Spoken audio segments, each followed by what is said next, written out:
Ouro, o metal precioso mais famoso do mundo e provavelmente o mais cobiçado. Quem entre nós não gostaria de colocar as mãos em um par de joias de ouro de verdade ou até mesmo numa barra inteira de ouro? Aliás, como são feitas essas lindas barras? Por que elas são incomuns e quais são suas características? Vamos descobrir. Esse é o Infinito e nesse episódio vou mostrar o processo de fabricação das barras de ouro mais caras do mundo e contar muitas coisas interessantes sobre esse metal amarelo. Vamos nessa!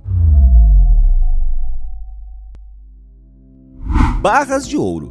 A matéria-prima das barras de ouro é sucata de joias, assim como joias descartadas e fora de moda. A sucata de ouro é carregada em fornos de fusão especiais, onde é levada sob a influência de alta temperatura a uma massa líquida homogênea, que é então moldada em moldes para produzir barras de ouro. O material que vai para a fundição é chamado de carga do forno. A carga do forno está necessariamente sujeita a processamento. Resíduos e sucatas de metais preciosos são purificados e só então vão para a fundição. Os metais preciosos são fundidos em um forno de indução com um cadinho de grafite. A carga do forno é carregada no cadinho, que é o recipiente refratário da fundição. Lá, o metal é derretido. O cadinho é aquecido antes de carregá-lo com metal, e o fluxo é despejado no fundo do cadinho aquecido. É uma substância para abrasagem. Em seguida, a carga do forno é carregada no cadinho e a temperatura desejada é ajustada. Depois que a carga do forno é fundida, a massa fundida é coberta com uma pequena quantidade de fluxo fresco e agitada. Sem diminuir a temperatura de aquecimento, a massa fundida é deixada em repouso, de modo que o fluxo pode retirar os óxidos e impurezas desnecessários. Na mesma fase, o desoxidante é adicionado à mistura. Durante o derretimento, o ouro derretido é aquecido a cerca de 1200 graus Celsius.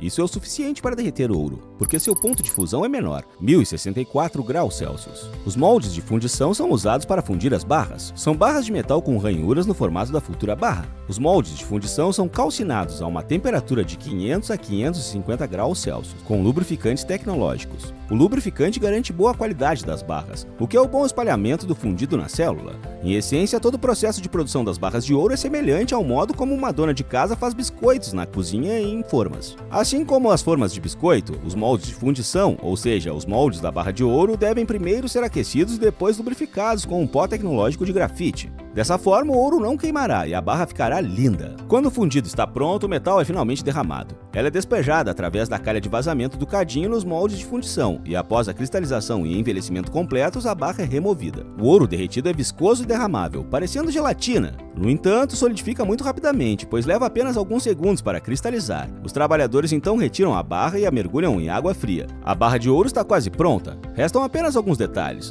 Primeiro, uma pequena amostra é levada ao laboratório químico da fábrica. Esse é um tipo de controle de qualidade para garantir que a barra seja excelente. Se o ouro não for puro o suficiente, a barra é refundida e todo o procedimento é refeito. Se a barra for bonita e pura e atender a todos os padrões, ela recebe seu próprio número. A marca e o nome do fabricante são estampadas nela. Depois disso, a barra certificada com todos os documentos pode ser enviada ao banco. A propósito, você sabia que uma barra de ouro padrão não é leve? Apesar de seu pequeno tamanho, seu peso varia de 11 a 3,3 quilos. Então não acredite nos filmes, onde ladrões enchem suas malas e mochilas com dezenas de barras depois de roubar algum banco. Você não vai conseguir chegar longe com essa carga. Pelo menos é bom que as joias de ouro não sejam tão pesadas. Mas como são feitas? Fique ligado para descobrir, porque tem muita coisa interessante chegando.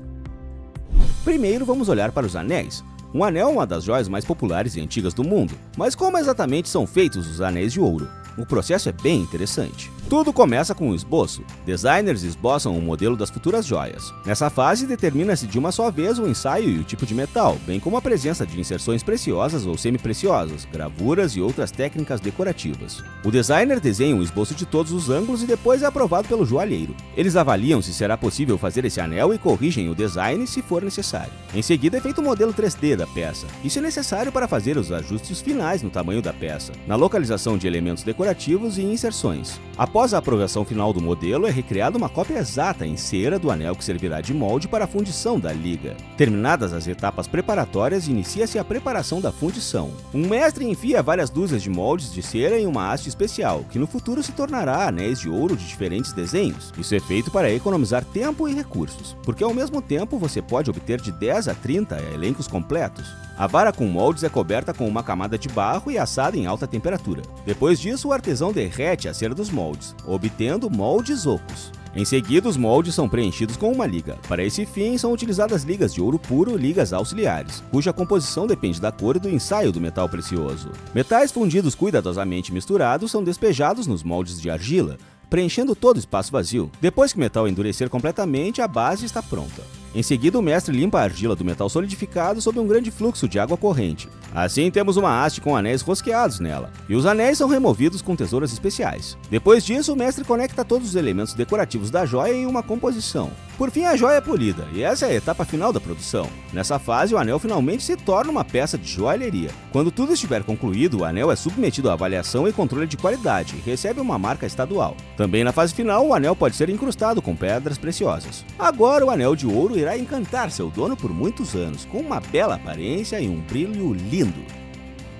O processo de criação de correntes de ouro não é menos interessante. Em sua forma pura, o metal precioso é muito macio e não é adequado para fazer joias. Então, ligas de ouro com prata, cobre e zinco são usadas para criar correntes de ouro, assim como anéis de ouro. Isso torna a corrente mais forte e aumenta a durabilidade do produto. Em primeiro lugar, todos os metais são fundidos e misturados. Depois endurecidos, formam uma haste de ouro com um diâmetro de cerca de 10 milímetros, que é 1 centímetro. Parece que isso é suficiente para uma corrente, mas na verdade essa base ainda não é fina o suficiente para a produção delas. Então, os fabricantes reduzem seu diâmetro para 0,15 milímetros com máquinas especiais. Em alta velocidade, a haste de ouro é puxada através de bicos de diamante estreitos, fazendo com que a fibra metálica fique muito mais fina. O fio de ouro mais fino é então submetido a um tratamento térmico, que o torna mais maleável. E aí vem o processo mais importante, que é a tecelagem do molde.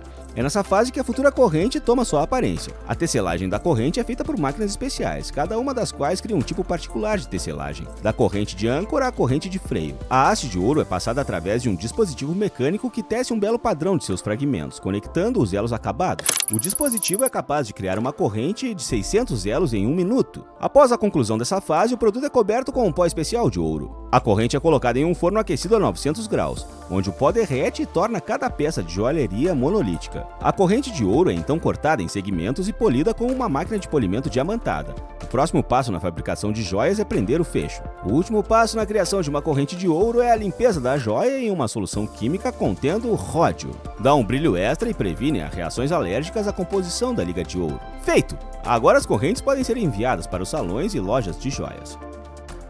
E finalmente quero compartilhar alguns fatos interessantes sobre o ouro que certamente vão te impressionar. Como a Terra estava em um estado fundido imediatamente após sua origem, quase todo o ouro atualmente na Terra está em seu núcleo. Os cientistas afirmam que o núcleo do nosso planeta contém 5 vezes mais ouro do que há em todas as reservas conhecidas e acessíveis ao homem. Se esse ouro cobrisse a superfície do planeta, a camada teria meio metro de espessura. A maior pepita de ouro foi encontrada em 1872 na Austrália. A coleção Holtermann, como era chamada, tinha 144 centímetros de comprimento, 66 centímetros de largura e 10 centímetros de espessura. Pesava 285 quilos, dos quais 83,2 quilos eram de ouro puro. O ouro é um material incrivelmente maleável, tanto que pode ser usado para forjar folhas translúcidas de até 100 nanômetros ou fios para costura. Apesar da abundância de barras e produtos de ouro, não há muito ouro no mundo. As atuais reservas globais de ouro são estimadas em cerca de 32 mil a 34 mil toneladas. Se você derreter todo o ouro do mundo e fizer dele um cubo, seu lado teria cerca de 12 metros. Portanto, o ouro pode ser corretamente chamado de metal mais raro e precioso do mundo. Isso é tudo, pessoal. Qual é o metal precioso que você mais gosta? Diz pra mim nos comentários. Obrigado por assistir e até a próxima.